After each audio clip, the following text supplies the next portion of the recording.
All right. It is the Brilliant Show. We have Brother John, of course, my buddy, my partner in crime, and we have a very special guest who, if this goes well, if he just doesn't make us all look bad or we hate him by the end of the night, he could be a permanent guest on the show. But Christopher Fried, let's give a round of applause. Oh. Yes. So this is my second interview today. I didn't know this was a trial. Yes. So you got to make the cut. This is like American Idol. Now, all right. Kris, when you said you were on an interview today, I was like, I thought he was a comedian. Like, is he like going on an interview like in a suit? And like you said, you had to do your hair. Like, but this wasn't really like a standard Office Space interview. It was to host something, right? Yeah, it was an interview to see who they were going to screen test for the next round, which apparently I get to go next Saturday for the screen test of it. But it was kind of an entertainment hosty, topical news, whatever thing, where I have to cover some stories and banter with people. Kind of like what we're doing right now, like but probably on a grander scale. Yeah. With more professional people, We're not paying you. You're not going to get a paycheck wired over to California. But you are in L.A. You moved out there. I met you many years ago when I used to do radio gigs at the Pigpen, and you were kind of like my assistant when we would just have tough task of either dancing on the bar or throwing just random shit out into the crowd. I couldn't do it all by myself. It was my excuse to... Yeah, it was my excuse to get on stage and look at people and be stupid. So you were good at it. So so that was years ago, and then you moved to California, and that's where you're currently at right now. So this is what's it's still early in the night for you. Yes, it is 5:20 here right now. So there's still some light, and not here. Well, actually, John's down in Florida, so it might be. Is it dark there yet, John? Yeah, we're on the same time zone. Scotty, maybe you don't know what east and west. Maybe I should log out. All right, you guys take this over. I'm out. Longitude, latitude. So, maybe I should go back and learn that. You can tell that's why I'm unemployed right now, because I haven't really figured things out like time zones and weather. I guess weather would be what you're thinking of. Hot and cold. Yes, because John is in warm weather. That means it's still light out. Makes sense, right? It does actually get dark. It does actually get dark here a little bit later than Pennsylvania, but only by like a few, like 15, 20 minutes. It's nothing significant. And since we talked about, Scotty before the show texted me and he's like, I have some ideas. And then we talked about before the show his ideas, and his ideas were really like, just don't talk over each other. You have really no plan for the show. So why don't we just make this an interview, Kris? Because I don't really know you and the audience doesn't know you. You're a stand-up comedian out in California? Yes, aspiring, sure. I got to intern for Conan and SNL a couple of years ago, and it built my interest in that type of thing. So I eventually did some improv stuff and then decided to go for stand-up, and have recently, in the last 2.5 years or so, been getting more serious with that. Hopefully, like how many like do you have like bits? I mean, routine it's hard to tell like how many minutes, because starting out it's a lot of just doing 5 minutes, open mics here and there and everything. So I've done a whole bunch of different stuff. I would say I could do a nice quality half hour, I guess, if I had to. But that's pretty much the longest show I've had, was probably doing 30 minutes or so. But other than that, it's a lot of just jokes that sometimes miss or they need developing. Just overall, developing what you want your presence to be, like a setup punch kind of guy, or a storytelling, or just feeling comfortable. Right. And there is a whole methodology to stand-up. I mean, it's not just about getting up there and just rattling off a bunch of jokes. You have to actually have an in and an out. So it'd be similar to any type of talk radio. You're scaring me, John. But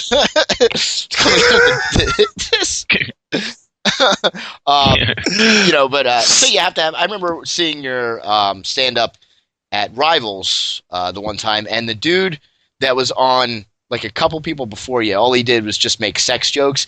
And after a while, it was like I want to get up and leave. Like I don't even care to listen to this guy anymore. It was just horrible, and I wonder if he felt the same uncomfortableness that everybody felt in the audience. Because sex jokes could be funny if you tell them the right way, and his was just dumb. And like you wonder how anybody like that gets anywhere in the business. When like isn't somebody eventually going to say you suck? Don't do this anymore. Sort of. I mean, comedians are usually they're supportive because you don't want someone to come up to you and tell you to stop doing it. But also at the same time, if you're a comedian, you're grateful if you think that you're better than someone. You go, oh, okay, well that's at least I'm not the worst. So you're friendly. I guess most people are friendly, but I think the first rule that a lot of new people, not rule, but the first lesson, I guess, that a lot of people learn is you think you get the confidence to do it because you think, oh, I'm a funny guy, I can do this, and people laugh at me. TV. Yeah, you see, your people you look up to or whatever doing it, and you go, oh, I could be like that. So what happens is a lot of people will do it thinking, oh, I'm going to tell this funny story that happened to me or, whatever. And that it goes well if you're at a party and you're telling friends and you're telling people. But if it's strangers, they're expecting kind of punchlines, here and there. So you learn that it's not really about you being funny and telling a story. It's actual writing and crafting of how you do it, and where you're expecting the laugh, you need punches here and there. You can't just assume it's. Well, do you gauge the audience? Like, if you go in, can you throw out a whole? Like, say you go in and you have a bunch of black jokes, and your whole audience is black. Do you do you throw out that whole repertoire? Yeah, been there. Start again. Maybe improvise a little. Maybe just show your penis for 20 minutes and then walk away. Then they'd laugh. Because then they would black be laughing. People will be laughing at your small penis.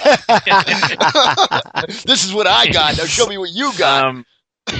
Isn't this funny? And then the Asian dudes cry and leave.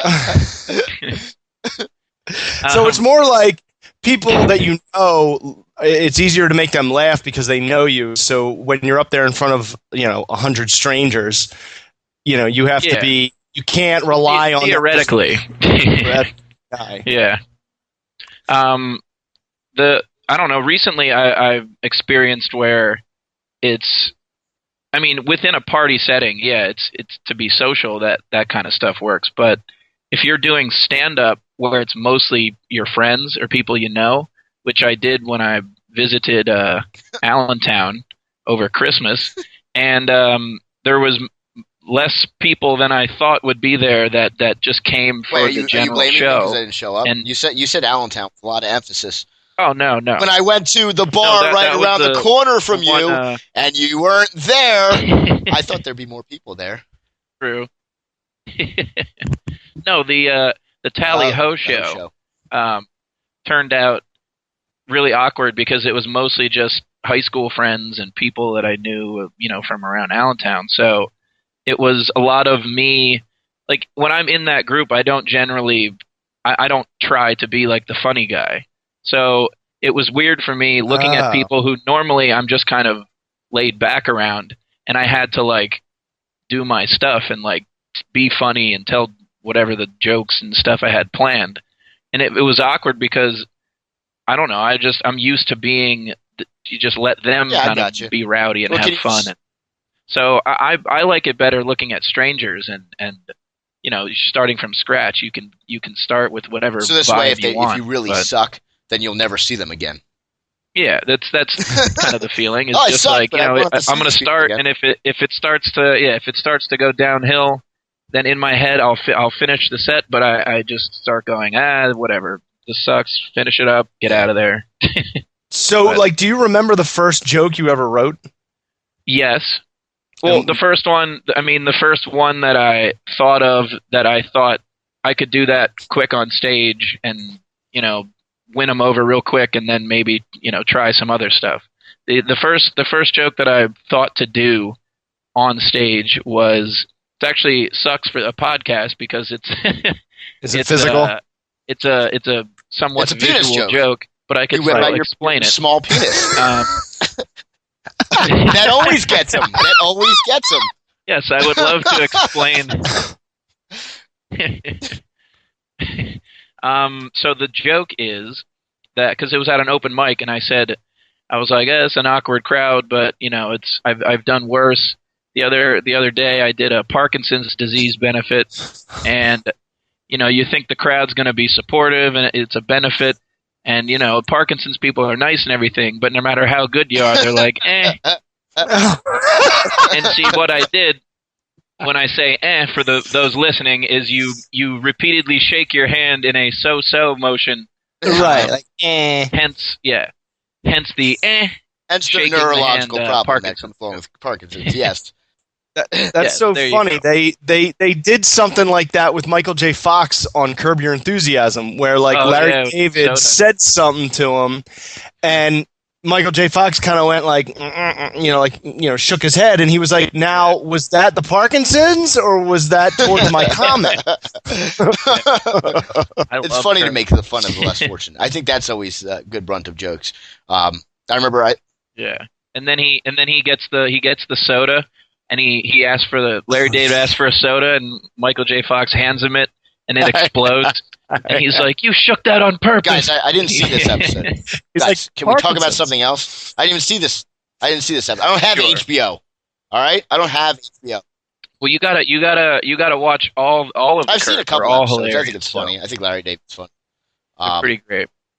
Yeah, you don't have HBO. I got rid of all that shit because I realized that I was paying like $180 a month for a phone that I don't use, channels that I don't watch, and the internet, which I'm using right now. But I ended up getting rid of the phone, and I got rid of HBO. Because really, it came to a boiling point when I turned on HBO and I saw the movie Breaking, which was funny. It was a movie that was made in 1985 about breakdancing. It was like Footloose, but with Babalu Shrimp. Nobody knows what I'm talking about. Google Breaking. That was the Babalu Shrimp. So much people that it was when breakdancing was popular. And I thought, okay, now either A, people are watching this because they're like me and they don't feel like changing it, and they're like, this is interesting enough because it's such a horrible movie. But why should I have to pay for this horrible movie that was made 30 years ago? That was the breaking point. No pun intended. No pun intended. I don't think you're watching it. You're getting HBO for the lame movies from the 80s that they show. It's for the original programming that they provide. I mean, Game of Thrones and Girls. There's so many good shows on HBO. And it's like $5 a month. Seriously, I know the last John. Don't you have a lot of time in your hands these days? John, you remember? But not as much money. Thank you, Chris. Oh yeah, I forgot. So that $5, That goes. Well, that's true. That's lunch. John, remember when you watched Lost? And when I was living before I moved back to State College, I watched the first 2 seasons of Lost, and then I took that job at Quick Rock, working 7 to midnight. So this is how long ago it was. I had my mom videotape each episode, and she would mail me the videotapes, and then eventually I stopped watching it, and then I just lost track of it. I never got back into it again. Idiot. I watched the final episode. Wow. So I can't keep up with things like that. Are you guys big TV watchers? I watch reality shows now and fighting and football. That's all I watch. And I'm going to have to talk to Natalie about this. Okay. Reality shows. Okay, let me go back. I don't mean reality shows like Survivor and stuff, but I'll watch the UFC reality show. I'll watch American Idol every once in a while just to see the awfulness of it all. But, it's not like I'm watching the Kardashians and stuff, although that's interesting on occasion. But I like seeing people that have worse, that are just totally retarded, so that I don't feel so bad. Yes. They make you feel better about yourself. Exactly. Yeah, sometimes Heather will be watching that Kardashian show, and I'll come in the room, and next thing I know, 2 hours have gone by, and I'm still watching this mindless television, losing brain you're waiting cells. For a nip slip. That's the whole point. You watch it, waiting for a boob to pop out. Waiting you for are. something. That's why I watch it. One of these days, one of their tits is just going to fall out. Just on screen, and they're not going to blur it, and they're not going to bleep it, and then I'll pause it, and I'll take a screenshot, and that'll be it. And then all my Kardashian TV watching will be validated. You don't think they're going to catch that in the editing of the reality show? Yeah. It's come not on, live. Let me have my dream here. Come on. I'm trying to make myself feel better. They're bringing back Tough Enough, which is the pro wrestling reality show. That's the only one that Wasn't I that might on watch. MTV? That was on MTV, right? Yeah, the original one was like 2002 or something. Okay. But they had one maybe 3 years ago, and they're bringing it back again. So. Huh. I remember that. I remember that show. They would have it was like a contest to see who would get like a contract. Yeah, and wrestlers would just beat them up and make them do stupid stuff and that was their gimmick. Toughness. Like, I won Tough Enough. Like that was their whole thing. And I remember the first guy to ever win. His name was Maven, and I think he's dead. I think he died. I'm serious. He wasn't tough enough then, right? He obviously wasn't tough enough. The guy's dead right now. Clearly wasn't. No, they've rookie beat him to death. Yeah, not tough enough for the Grim Reaper. But I mean, like any of these shows, it's almost like a jinx because you go through these reality shows and like you win and then you just kind of fall into obscurity. Like, was he in the WWE for any point in time or? He was for a little bit. They gave him a couple little things just based on his reality show, coming off that. There's a big event called the Royal Rumble, and it's 30 people, and you have to eliminate them by tossing them over the rope or whatever. So he won. John, I am a 32-year-old male. I don't watch that nonsense. I do know what the Royal Rumble is. Yes. So go ahead. Yes. Which actually, the Royal Rumble's in like 2 weeks. Actually, it is actually this Sunday. Oh, it's this Sunday. Oh, wow. Yeah. But anyway, the winner of that faces the champion at WrestleMania. Yep. So they gave Maven a thing 1 year where, as a fluke, he drop kicked the Undertaker out of the Rumble, and the Undertaker is a really big name, so he flipped out and came back in and kicked the shit out of Maven, and that was his big moment. That was his move. His move was the drop kick, which everybody else does. Is that like the pin? The pin? It was like the Hulk Hogan leg drop, but it was Maven's drop kick. Yeah, he had a real big thrust behind his leg. And now the dude's dead? More than others. I don't know. I'm not sure if he's dead or not. I swear, maybe less than a year ago, I saw something on Facebook like, Tough Enough Season 1 winner Maven dies. I was like, wow, that's a shame. Well, that's some claim to fame. Might as well go out as Tough Enough Season 1. Yeah, most people he made his mark. Yeah, exactly. He left his mark on this globe. That's on his tombstone. Tough Enough Season 1 winner. And eliminated Undertaker from Royal Rumble. Rest in peace. He got tombstoned. Full circle. Yeah, maybe that's it. Maybe he lost like a buried alive match or something. Or like the one match when they hung the Big Boss Man in the middle of the ring. They actually hung him, and then like the next night on Raw, he was there and alive. It's like, I thought you hung him last night. I thought that killed someone like right away. Now, casket matches stuff. Now watching like some of the crazy stuff that they do. I mean, I know people have guys have fallen from the ceiling, right, and died, right? Isn't that didn't happen? Hart, yeah. What? Yeah, Bret Hart? No, Owen Hart he was doing a humorous, gimmicky thing to his normal character. It was like an alter ego called the Blue Blazer, where he was kind of a superhero, like a fake thing. He wore a mask. And they were gonna, and like a cape and whatever, and they were gonna lower him from the rafters. And something went wrong with the little vest thing, or I don't know. And they didn't have the harness, because I read Bret Hart's biography or autobiography, whatever the one is that you write yourself. That's probably really interesting. And it's tremendous. He's the greatest. Can you mail that to me so I can read it? No, I'm afraid you won't give it back. And he talks about what happened. He was actually on a plane when he got the news. They didn't hook his vest to the wire that was supposed to kind of suspend him down. So he just jumped and just free fell, and his head actually hit like the turnbuckle, like the four corners of the ring. Yeah, yeah. In front of, I remember watching that live, and the announcers are like, because it's a pay-per-view. They don't have any commercials. There's no commercial breaks, and they're like, we'll take a quick break and we'll be right back. Something very wrong, something very bad has happened. Yeah. And they came back and they're like, Owen Hart has died. On with the next match. Stone Cold against the Undertaker. Actually, I think the blood quick. The break match. The next match was Jeff Jarrett against someone who was Owen Hart's tag team partner, and they're crying in the ring as they're wrestling because Owen just died, and Vince McMahon's like, "Damn it, the show must go on." Wouldn't you just refund the people their money and just say maybe we'll reconvene next week when somebody did die? Sorry, you just witnessed a death. I know. Well, that's the best form of entertainment, right? They got their money's worth. The guy paid the ultimate price. Yeah, I mean they're in a very historic show. They got to say they were there. But I mean, my question is, and you guys know both about wrestling.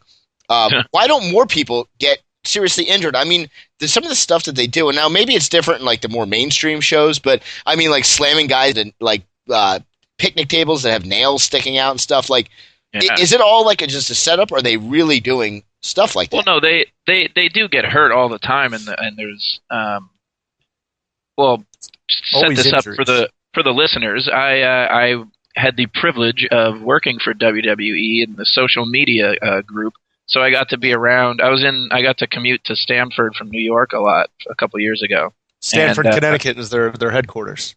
Yeah, and so I got to know more about like the businessy behind the scenes. Get to whatever. Awesome. I got to know some people, and then also at Hump Night, Scotty. Yes. We did the pro wrestling episode the one time where I created that feud with the one guy from the Wild Samoan Center. Yep. And the story was that I was disrespecting the business, so that they brought a ring in to the Pigpen Sports Bar, an actual 12 by 12 or something pro wrestling ring, and you can watch the video on YouTube and search for Kris Fried. I don't know, something, it'll come up like wrestling or whatever. But I got to have like a match. And I got my ass slammed and beat by everybody.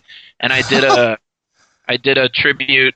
It was the week after Shawn Michaels' retirement match. He was my favorite wrestler growing up. Him and Savage. And Savage. Yeah, he's Hall of Fame this year, by the way. No, another one dead. I did a Shawn Michaels tribute springboard moonsault. out like backflip out. No idea what that means. And crashed through some Pigpen like wooden tables. Oh my God, that's awesome! That hurt? Pay for it. It did a lot. Well, I mean, whatever. Your adrenaline's going. It's just like crashing through some stuff. But in preparation for the I do that all the time during family reunions. I just run and jump through tables. Yeah, big deal. No big deal. But yeah, in preparation for the match, I got to go to the training center and like people, I got slammed and got all this stuff, and it actually does hurt. Like every time you fall, it hurts. It just like stuns you, and then it just kind of like goes away as long as you don't land crooked. As long as you don't land like lopsided where you're gonna bend your body. It pretty much absorbs the shock, but at the same time, it still hurts. Like you're still coming to an abrupt stop. Well, you got to train in how to fall, I'm guessing. Yeah. Just like anything. It still does hurt, even if you land perfectly flat. It's just sort of like, I don't know, you just get used to it and kind of, whatever, keep going. Yeah. I don't know if I could do that for a career every night. But I can imagine these guys feeling good when they're 60 years old. I mean, they're all wheelchair bound, I'm sure, right? I mean, is there any... I'm sure there's... The wrestlers of back in the day... Did they do the crazy stuff that the guys do now? Or not as crazy, but I mean, not the high flying stuff. They still have all the like long term injuries. Yeah, like Hulk Hogan. I watched this speech that Hogan gave at some school, and he was like, they were like, "Do you have one regret?" And he was like, I don't have any regrets, but I have one thing that I probably would have changed. he's had like 11 hip surgeries because his finisher was the Hulk Hogan leg drop. And he's like, I never understood why my finisher was the leg drop when I have the 24-inch pythons. You know, maybe my finisher should have been the sleeper hold. And I wouldn't have had 11 hip surgeries from dropping on his leg like a million times. Yeah. Or the sex tape would be a good move. Just threaten to have a sex tape, then they run away and you get the count out victory. Did you watch that? Did you watch the sex tape? I watched. I think I did. I saw. I mean, I didn't see like. Intrigued. I didn't with see Bubba like the Love Sponge's wife. Full. Yeah. Right. Yep. I clicked. Whatever I clicked, it was just like some quick clips of it. It wasn't like the full tape or anything, but it had a lot of like funny comments. Like it had the subtitles of like whatever he was like dirty talking and stuff. Yeah. That's more awkward than anything. Yeah, it was really odd, but. I like the part where, like, afterwards, Hogan's walking around, like, with just, like, I feel like this is how he always is. He has, like, the bandana on, the yellow tank top, and, like, in this case, no pants or yellow, you know, wear. And he's walking around, and he's like, oh, man, I should have eaten all that shit. I'm going to take a shit now, or something like that. He's like, oh, I ate too much. I got to take a shit. Just really romantic stuff. Yeah. Well, you know, if I was a pro wrestler and I wore those high boots with the tassels, I would just bang every chick in those boots. Just never take them off. I would sleep in them. I would bang chicks in those boots. That would be my trademark, boots. So if you saw a sex tape of me, you would see me naked, but I would have high tasseled boots on. Scotty the Boots. That's how everybody would know. Scotty the Boots, brilliant. Yeah, that actually works. You know what? That's an idea, actually. I can still, I can still make that happen. You know old Natalie. You know old brilliant Boots, Scotty? Yeah, that's real tough. Brilliant Boots. Real tough character, that one.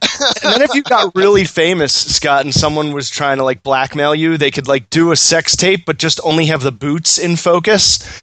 And it could be like, yeah, that's Scotty. He had an affair. Check out the boots. That's Scotty. There's trademark. It's a foot fetish. Yeah. Blink 182. Trademark tassel. Hey, Kris, let me ask you this.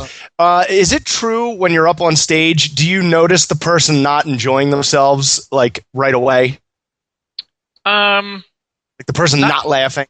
I found that you notice who is laughing first because then you're glad that you're doing that it worked.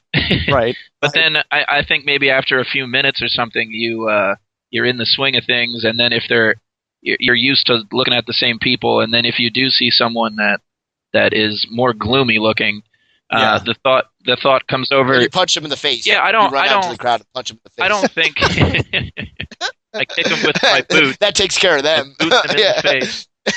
You kick. Yeah. No, but with your high tassel boots. My initial thought isn't like they don't like me. It's just that I get it. When I'm in the crowd, I don't laugh a lot at a lot of people. So, but what it does hit your head is that you think of a way of maybe trying to call them out, trying to like get them involved in the show, or make them part of the show. Ask them what's wrong, because then all the people that are having a good time will think it's funny that you're singling someone out and it's not crowd work. So and then they gang up on them, and then you can walk off stage. Very, very rarely do I. Sometimes you see the person and you think that they're like tough, like a tough guy, and you don't really want to call them out because they might like. Not that they would like attack you, but just you don't want to mess with someone who doesn't look like they're fun. They're not going to have anything like good to say, or But, yeah, like they might not give you any material to work with. Yeah. Yeah, they could wait for you after the show. Yeah, the worst thing just that kick they your do ass afterwards. If they don't. Yeah. Getting onto your tour bus. Oh, wait for you by your tour bus. You mean my Mazda Miata? My dirty black Mazda 3. It'd be better if you had a Miata, Kris. You all right over there, John? Yeah. Now, what gives people, like, why would you go to a comedy show? Do people just go to heckle? Is it just like, oh, thanks, Scotty? No, I'm just kidding. Why would you go to a comedy show? No, I'm kidding. no, Not to laugh. Oh, No, you're saying I mean- if you're not going to laugh. exactly. Like if you're not there to have a good time, then why would you go just to torment people? It'd be the same thing. Like John and I both worked on radio. Like you had callers that were like, you know, like not often because I mean I'm obviously awesome, but you know you'd have like a couple of callers. It's more so the music. Like, you know, you played a cool song and now you're playing like this shit. Like, what's up with that? You know, it's like, well, if you don't want to listen, then I have a simple solution. Just change the damn channel. Yeah. Yes. So it's like, would you go to a comedy show if you were just looking to like not have a good time, or like, do you find that people are there just to heckle? Like, just that it's part of like the whole.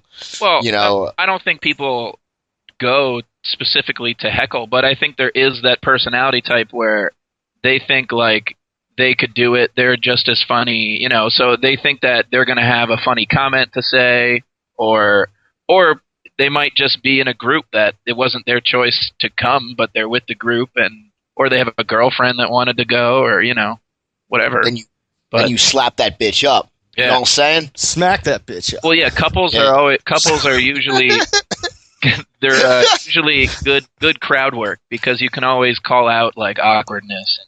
Just make it really awkward. Yeah. Do you ever tell a couple to have sex right in front of you? No. In the crowd? No, but I've asked about, you know, their personal lives. I've asked very specific, detailed questions. Yeah, because it makes everybody really awkward and goofy because you're not allowed to do that in general public. So it's when you're on stage. Right. It's super fun when you know that that's part of the reason I just love comedy is just because you can say anything that you're not allowed to say to general strangers without, you know, being judged. without getting arrested. Yeah. You can, you know, you're not allowed or stabbed within dating. You're not allowed to just say to the girl like, "Oh, do you want to go have sex?" You can't do that. It's not part. Well, you can. Well, you can, but only girls like and it hasn't worked. Only girls like Natalie would agree to. Yeah, that's true. Yeah, that's how I married. You know, I found the one that actually agreed to it, and like got to keep her. You know, when you're up there, it is fun. You can, if you see like a girl, and I mean, I'm not saying you go up and you be perverted and try to flirt and take her home, but you can use that opportunity to go, "Hey, I don't know, you having sex tonight? What are you doing?" Like, just be you can say anything you want. It's like the greatest icebreaker. Yeah, you just have to roll with it because you're a comedian and you're on stage and whatever. You have the microphone and everyone has to listen to you. Yeah, I'm going to stop right here for a second. So we're Skyping right now. Now, when John and I were doing the show, we were just doing audio. But now we switched to video. And John didn't want to do video at first, right, John? Because you said you do a lot of weird stuff. And I'm watching you, and you are doing weird stuff. What are you doing? Are you on high right now? You've been like fickle? You've been looking under the desk? You're in a dark room? What's going on here? What are you wearing? What are you wearing? A wife beater? You look like not like this is. No, this is a Key West, just a tank top. What are you doing? But not like this is news to anyone that listens. But I was diagnosed with ADD before anyone, and because I was between jobs, I was the poster child. Yes, Agent Zero. And I because I switched jobs, I didn't have insurance for like a month and a half, so I ran out of Ritalin, which I've been on since I was like 11. So I can't sit still. My ADD is like leaking out my ears. So where are you? Now you just left. Okay, you got the light on. Oh, that's better. Hi. Why were you in a dark room? Because I don't want to get distracted because there's so many things around me that I see and I get distracted and I'm not paying attention to Chris's story. So the darker it is, the less distracted I am. Huh. You didn't get nabbed in Key West by like ISIS or something. You're being held. You see a masked man behind him. Yeah. You guys did a good show, or he's. That'd be so funny if you when you just put the light on, there was like someone behind you with a machete. Yeah, like a guy with like a hood, like standing with a machete, and like a video camera. Well, sorry, I don't think Kris and I could provide your ransom money. So the ultimate heckler. You're a goner. Yeah. They don't think anything's funny at all. No. Yeah, those guys have no sense of humor, really. Now they got a couple more people captive, I think, which is even. Yeah. I don't know how they're. Okay, first of all, I was saying. Well, can I just say, I think they'd be funnier if their name was Rita's Italian Isis. That was such a set up, stupid punch, dumb joke. I liked it. Now, thanks. You think these guys now? I've often wondered why anybody, whether you're a journalist or a contractor, I know there's money to be had if you go to Afghanistan and help put up telephone lines or whatever. But is that worth your life? It seems like everybody that goes over there in like a journalistic setting or something, unless you're surrounded by, unless you work for NBC News. SEALs. Well, yeah, surrounded by the proper security. But I mean, like, why on earth would you want to go there? Because you end up getting like kidnapped by these. Seriously, these nutcases. Like, why? You never know. People are weird these days. There's 50 Shades of Grey's coming out. You never know. Yes, people like weird shit. I think I think journalists are detectives that just didn't feel like going to school for law enforcement. So they think that they're like spies and they can go over there and they can kind of blend in, and then, oh yeah, I'm the only white guy here and I speak English. And they just say, oh, that's an American, get him, chop his head off. Because, they're absolute maniacs. Well, I don't understand why you would even think about buying a plane ticket over there. Like, wouldn't anybody in your family or your friend be like, yeah, listen, Steve, I don't think it's a good idea to go to Afghanistan to write your next article. Like, it's just not kosher. Like, why don't you cover? Why don't you just stay here and write something about, like what's going on in Milwaukee, Deflategate or something? Yes, Deflategate. Kosher is certainly not the word. No.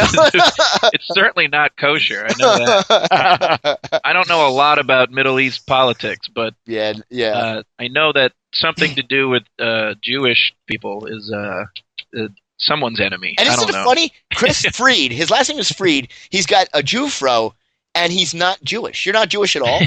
But you not that I know of. I don't look Jewish. You said that last show that you're like, oh, it's a very Jewish name. Don't Jewish names have like a Stein or a Steen or a Berg or a Gold or an? I'm Jewish. I'm brilliant. Or it has like no nationality sound to it. Like brilliant doesn't sound like anything. So you're saying it could be any last name? No, I just think Jewish names. Jewish names German for whatever that means, but it's I've heard that Fried is either German or Jewish, and they come from different, which is kind of the opposite of each other historically. Well, I mean, there's a lot of German Jews.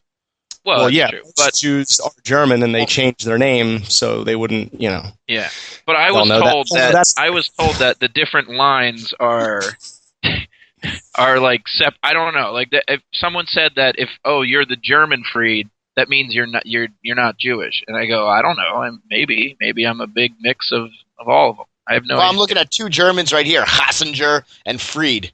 yeah, that's right. I'll take you both out. Be scared.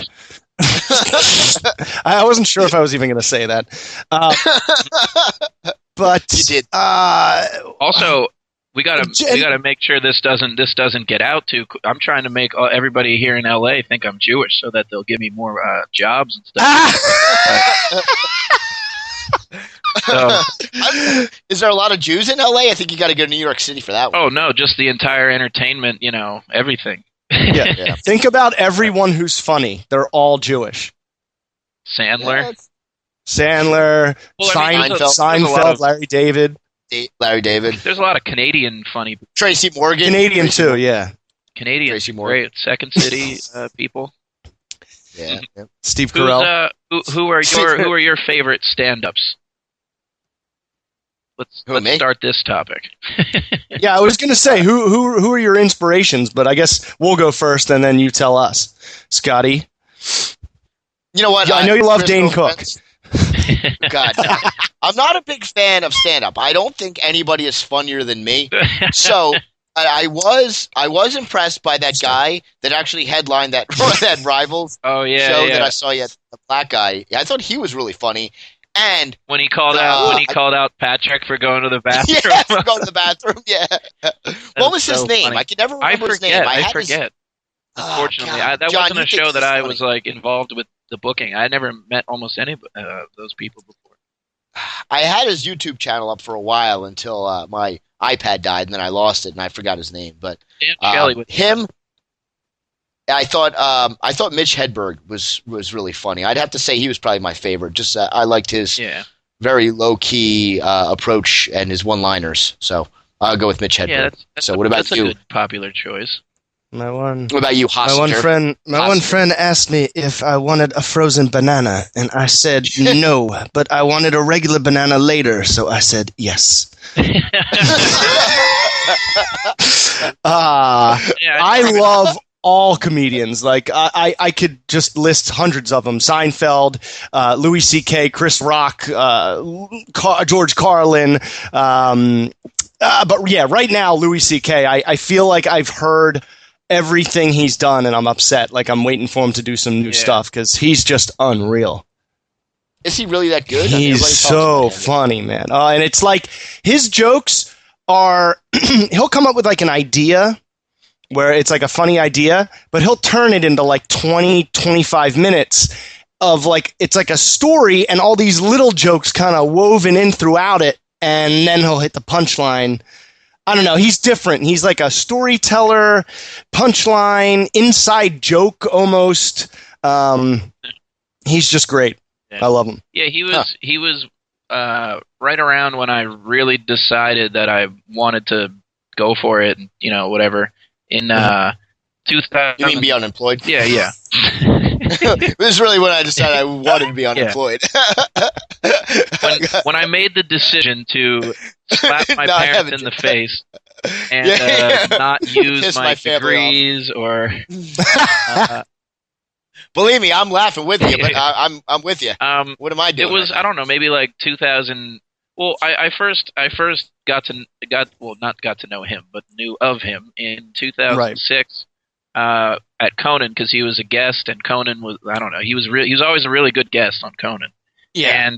And he was doing a show at the Comedy Cellar that night, and I went. So some people from Conan went, and there was only like 3 people that made me like gut busting laugh.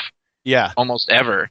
And it was Louis C.K., Colin Quinn that night was really great, and Bill Burr, who's I mean, he's been big for a while, but now he's getting a lot more like viral, huge push kind of thing.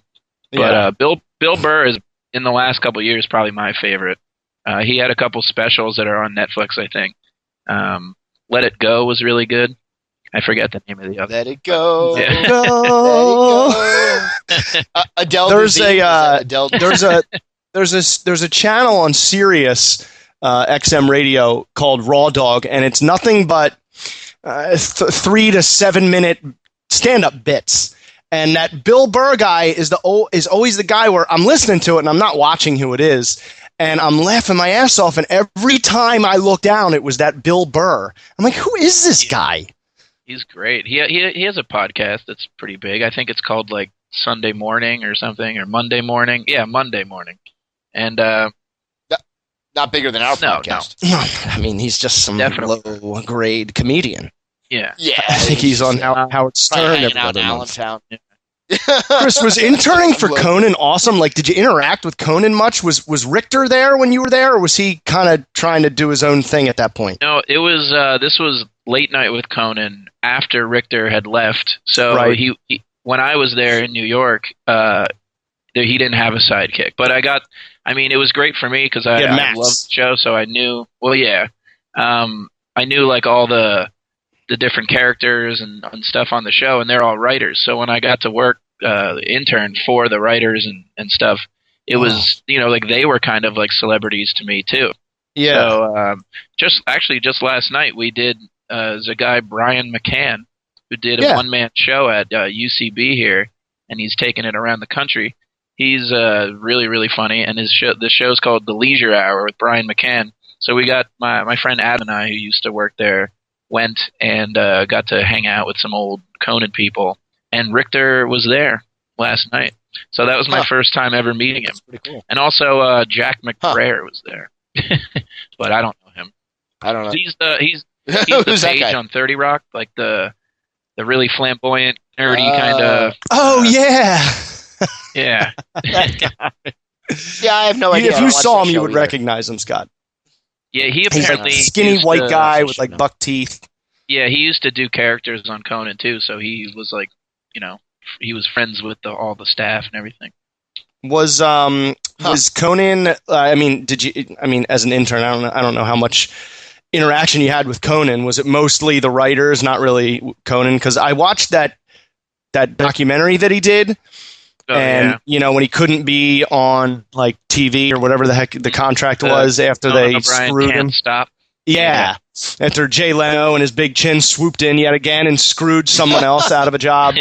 And it's true. He can't stop. And he has all these people on the stage with him that bring their family members backstage to meet Conan. And we're talking like a line of like 50 people that he has to shake their hand. And he talks about how it's just exhausting because he's like, these people are coming to meet me and I feel like I have to be funny.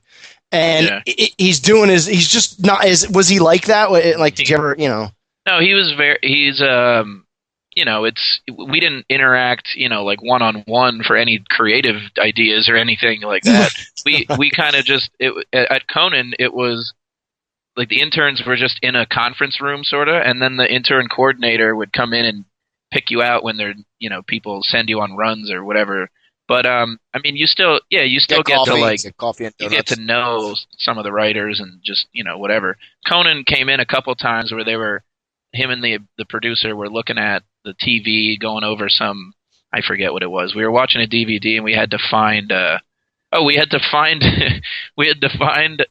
Mr. T within a crowd of people as an extra in the Blues Brothers movie. So that was my task for the day. You basically had to watch the Blues Brothers and like not blink. Yeah, like they gave me a couple scenes of where he could be, so I had to just go through like frame by frame. And at one point we never could tell if we found a few people that were similar to him or whatever. And then Conan and the producer came in, and we were going through trying to pick who it was. And then at some point I said like, oh, we should just circle this random guy and claim it's him, like just to anybody that looks like no one cares that he's in the movie at all, clearly. Yeah, like no one would know. Yeah, like it's an extra so for then, an extra. Nobody gave a shit about the intern's thoughts or anything. But then they ended up doing something like that, and I was like, oh, okay. I feel like maybe I maybe I helped a little. Not that helped out a little. Anything great, but well, it is funny. I mean, to kind of go back to what you were saying about when Conan was shaking hands and John, what you were saying, like exhausting being funny, and we're on a much, well, maybe not you, Kris, but I don't know. I felt like me. I'm on a much lower scale, I guess, than Conan. Conan, the Barbarian, much smaller scale. Like when I shut the hell up. Dance, and, monkey, dance. When you do, and maybe Kris, maybe you could agree, Kris. Like doing gigs or whatever. I mean, even when you're off stage and you're meeting people, say somebody really liked your set. Like I know doing gigs, like when I was out at Pigpen and stuff, I always had to feel like I had to be like on, or like people that would listen to the show. Like you had to like. They'd ask you about certain bands, and like, I don't care about Nickelback. I don't really care about Stain. But you don't want to be like a jerk because then they're listeners. Well, yeah, and you don't want to sound like you don't know what you're talking about, or you're not funny, or you're not outgoing. So I mean, it must be exhausting being in that role, and like just going about your day to day life, and like just wanting to be like normal for a second, and not wanting to be like always funny, and I mean, I don't know. I can imagine where it does get kind of annoying if every single person recognizes you. I mean, clearly I'm nowhere near having an opinion on that, but I know Conan was very nice. It's just he was also just busy all day. It was like very it was a business atmosphere, and he never did anything that was like, "Ooh, I'm famous and fuck everybody else." He's very nice. He's a nice guy. It's just like. If someone's a stranger, you have no reason to talk. I'm not just because I know who he is and he doesn't know who I am. I can't expect him to want to talk to me. Yeah, so just out of nowhere. Yeah, I decided going into it, especially at SNL, because there's more, people like that. I decided I was going to be the guy that just didn't care about meeting famous people, and because it's really a letdown anyway. Yeah, I mean, I would rather be the guy that I'm getting my job done, and eventually, if people like me, hopefully it pays off. But I'm not going to try to go in there and schmooze my way to Lorne Michaels and whatever. I just well, we can see how much that paid off since I for a staff position, but yeah. But how they? I mean, I watched SNL recently, and I know this. They've been saying this for years now. Yeah, that it's really bad. But it honestly was pretty bad. And I forget who the guest was, but the guest actually turned things around. Like the guest made it funny, but the actual cast was mediocre at best. And there's got to be funnier people out there. So is it like a different recruiting team, or why was it funnier back? They still have a lot of the same people in charge, as far as Lorne Michaels and Marcy Klein, and then a lot of the old time, not old time, but whatever, like writers and people that make the decisions and stuff have been there a while. But I don't. There's also been a change in going from stand-up comedians to improv comedians. And that's been for a while now, and I think Will Ferrell was a really great one. Yeah, Chris Kattan, and they did the Groundlings and stuff like that out here in LA, and Second City people and stuff like that.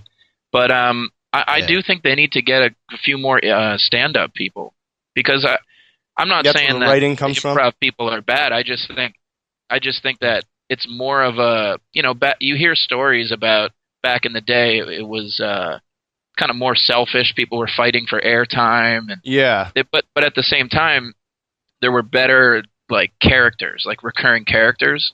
Yeah. As far as, where a guy comes out and people clap because they know what character you're doing, that kind of thing. Yeah. Now it's it's more just sketches that are, it's always just a regular family, a business meeting. They don't have that many recurring characters, except for some Weekend Update things that are good. But Bill Hader. That chick's hot. That chick's hot. The blonde, the dark-haired one with the kind of looks like a little bit like a gopher that does the Weekend Update. It's two guys now, but she was hot. Yeah, but that's Cecily Strong. Yeah, she's not on it anymore. She's on it. She's just a cast member in sketches and stuff. She doesn't do Update anymore.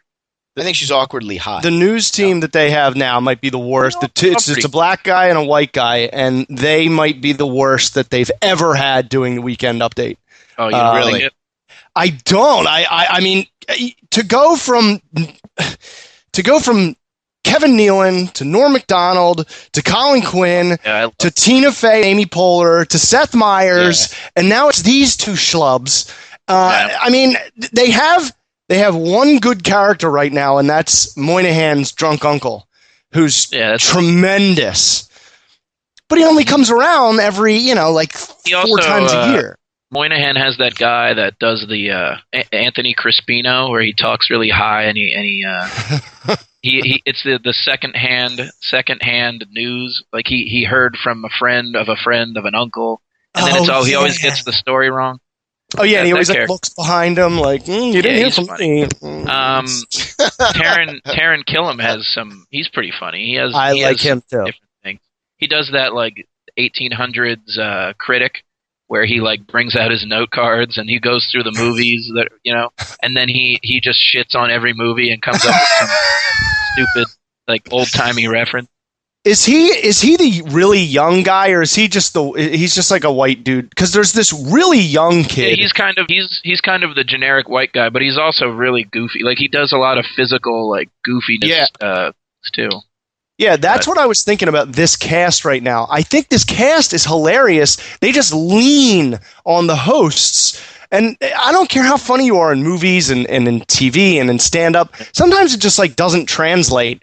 And they can they can wreck every sketch because you're like relying on them too much. Like Kevin Hart last week, it was atrocious.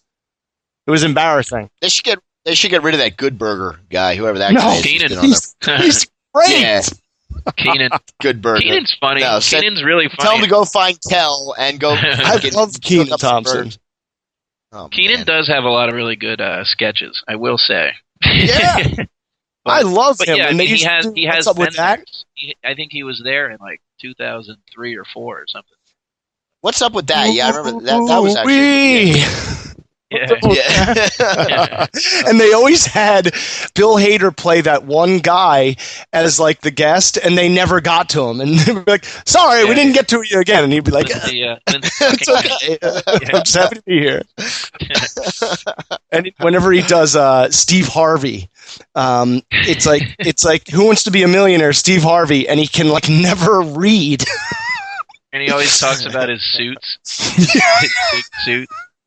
His Al Sharpton's really funny. Worse, Keenan's Al Sharpton's really good. Oh yeah, that's right. That is good. Yeah, Keenan's good, Scott. You just need to watch it because you probably haven't in like 20 years. How do I know Keenan and Kel are on it? Where's Kel? What's Kel up to these days, huh? I don't know. I saw a YouTube video of him where, someone just went up to him on the street asking him what he's doing. And he says, "Oh, I'm doing this. I got all these independent films." So, I mean, I think he's still doing stuff. It's just not on national level, I guess. He's doing podcasts like us. Did you get along with any of the cast members on SNL? When were you there? I was there 06 to 07, and then also 08. Yeah. So you were there with Will Ferrell. No, he might have hosted once, but he wasn't a cast. He ended like pretty early, like 02 or something. Geez, way off. Yeah, but I got to know Will Forte, who's super funny, and he has a new show coming out, Last Man on Earth. I think next month or something. So I'm looking forward to that. He was the MacGruber, Oh yeah, that guy's awesome. I love him. Yeah, he's good. Hader Wig was really nice. Sudeikis was really funny and nice guy. I got to go to my friend writes for Ellen, so I went to the Ellen show one time just to go. And did you dance? I did very shittily, and all these large women around me were like giving me dirty looks because I wasn't participating. You weren't dancing to your fullest potential. That's what it was. But I don't know. They needed the exercise more, so I just, I'm good. But they needed the exercise. Yeah. I was just watching John. I know. I danced right over a joke. Sorry, Chris. This video thing is very awkward. Because I'm seeing lights go on, you dancing. There you are. Yeah. So anyway, I don't know if anybody saw the movie, but Horrible Bosses 2. Sudeikis was on the show promoting that show. And I texted him and I said, I was like, "Hey, I'm sitting with the writers later, whatever. If you have time to meet up or whatever, it'd be cool." And he responded then, surprisingly. Oh. And he so you got a boner? Yeah. I let him touch my excitement. Did he respond? You didn't say how he responded. Was he like, "Who is this? Stop texting"? No. Left out the details. You didn't say his response. Well, he replied with something like, "Please do," or I don't know, something very happy with an exclamation point. He was always very jolly. Everything is very exciting to him. You still got his number? Yeah. What's his number? I'll sell it to you. Who do you? I got Keenan's number if you want it. Yeah. I want to tell him to go back to Good Burger. Stop Saturday Night Live. Do you really? You got all these people's numbers? Yeah. Why don't you tell him to get you a job? Well, there was not that you don't have a job, but don't you feel like if you made the connections? Yeah, there was a couple people where not to the point where I'm so close to them that they'll give me any job, but they did. There was a few moments when if they had a project or something coming up, I was in the running to be like a writer's assistant or something to get in there. Yeah. But then those kind of things are just very competitive. There's always, long someone that's gonna, have a relative that to throw them in there, a nephew. Or I just suck at interviews and stuff. Either way. This has been like a hour-long interview. So how do you think he did, John? Would you hire him in his fro? Just based on his wrestling fandom alone, yeah. I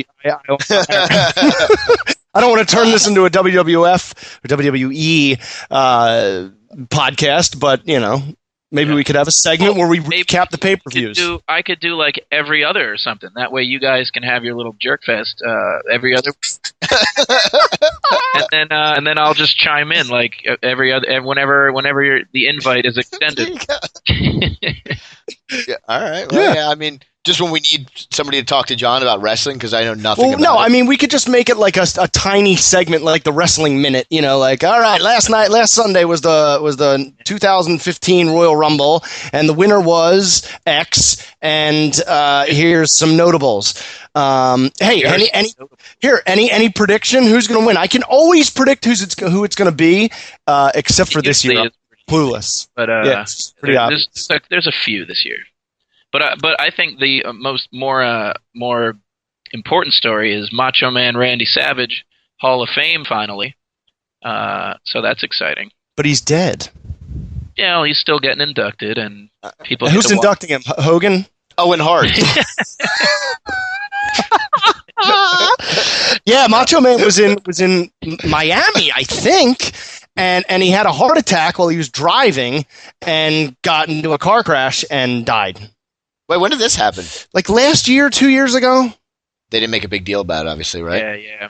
I made a big deal about it. I think Macho Man, along with Ric Flair, truly believed... made a big deal about it. I think they really believed that wrestling was real. Flair, Savage. Like, I really don't think that they thought of it as, like a entertainment show, play kind of thing. They really believed that, and they hated their opponents. And yeah. So, all right, who do you think's going to win the Rumble, real quick? If I had to pick, I vote Daniel Bryan. If not, he's back. Roman Reigns. Oh yeah, Roman Reigns. They're pushing him big time. Daniel Bryan, the guy's wrestling name is Daniel Bryan. He's awesome.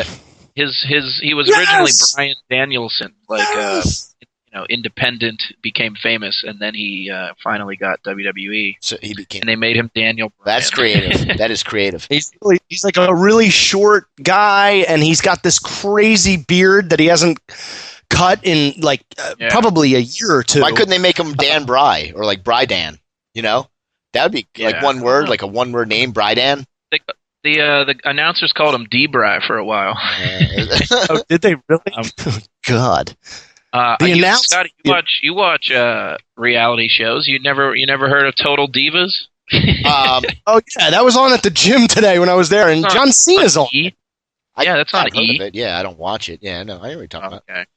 They got hot chicks on that. You should watch that. They do. Bella Twins. I'll have to add that to my list of reality shows to watch. Oh my God. Now this is going to two guys that know nothing about. A little bit about fighting, the UFC. Who, me? Yeah. Well, I know that CM Punk is going into it. Oh yeah, how do you think that's going to turn out for him? I mean, I don't really know anything. I know he did like jiu-jitsu stuff like a while ago, but I don't know how competitively.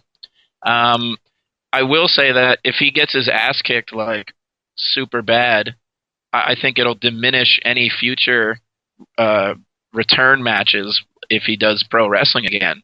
But we'll look at Lesnar. But if he does really well, I mean, he'll be the man then. He'll be like believably kick ass, Well, you know what? There's a few factors going on in here. First of all, when he has his first fight, there's no way the UFC is going to put him against an A-list opponent. It's going to be some guy. Puff. Yeah, that they brought up from the the local circuit. Exactly.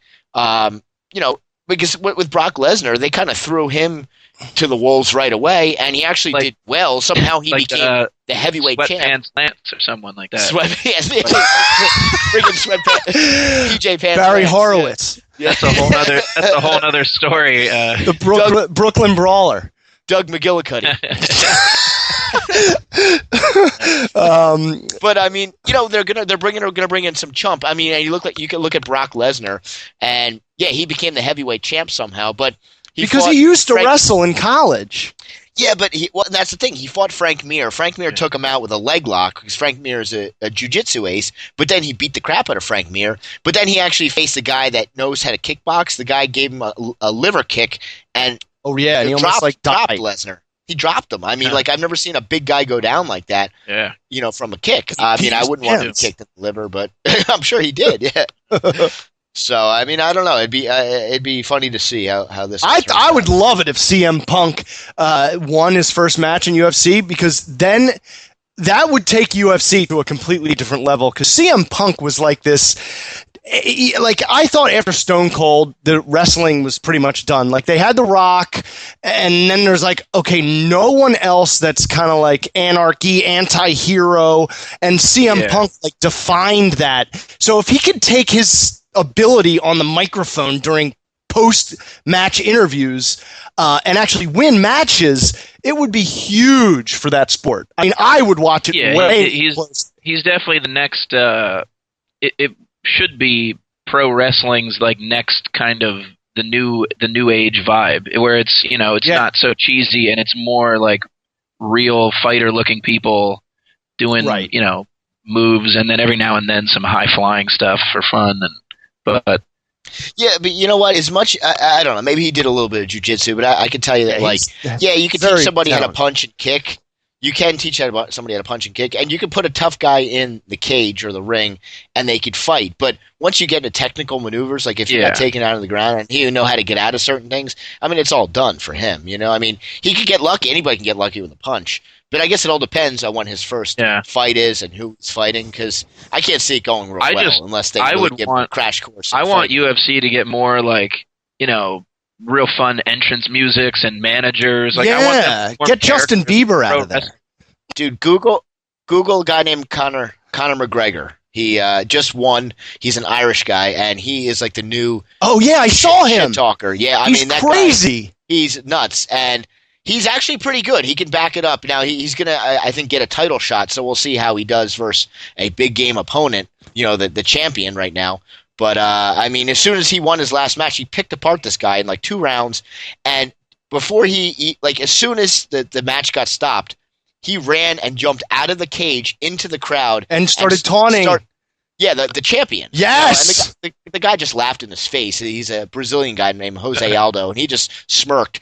Probably his heart didn't even skip a beat. He's probably like, "Who's this clown?" But he's hyping people up. And I got into a discussion the next day with a guy who's a big fan of Conor McGregor, and I was like, "Yeah, I don't love him, I don't hate him, but the true test will be when he fights a guy that is as a top guy, and then you really see what you're made of." So, but I think he's a prime example of someone that's, like you were saying, Chris. Don't you think it would be super fun if they started like having to cut promos like in pro wrestling? Like, wouldn't it be great if they were required to do like a minute of taunt? You listen to me.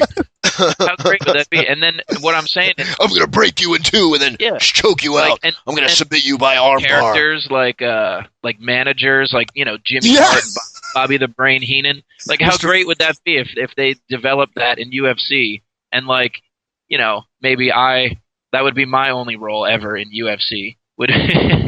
Is if I was hired to just like promote people, like, and I would just go up and do interviews for people and just tell them how all my guys are gonna whip the shit out of everybody and stuff. Yeah, I always thought like when I was a kid and I wanted to be a pro wrestler, I was like, well, I probably won't be a wrestler, but I could be a great manager. Like I could be like a Jimmy Hart or a Bobby Heenan. The cocky kind of like, Conor McGregor, you're from Ireland, and what do they eat over there? Potatoes. You're gonna drop like a sack of potatoes when Conor gets his fist through your face. I like that. That was good. Did you think that on the fly, John? You've been thinking about that all day, haven't you? I've been thinking about that my whole life. Yeah, but you got your time. This is your time to shine. That was like my Rita's Italian ISIS joke. Yeah, you guys are good. I gotta come up with somehow I thought of it years ago, maybe. Well, I guess not years, but I guess not years. All right. Well, we'll reconvene sometime soon. What do you think? Kris, I think you should come back for every show. I think that's my vote. Are you saying he's hired? Whew. I mean, if I am a submarine, then I'm going to turn my key, and Scotty, I need you to turn yours. All right, Kris. Well, yeah, obviously, man. I mean, yeah, whenever you want to do it, we do it every week. Best interview I've had in months. In months. You have to worry about combing your hair either. Hair looks good. Yeah. So yeah, we'll reconvene. And John, as always, this is the Brilliant Show. Even though it smells kind of funky, it's still fresh. Like a can of a tuna fish.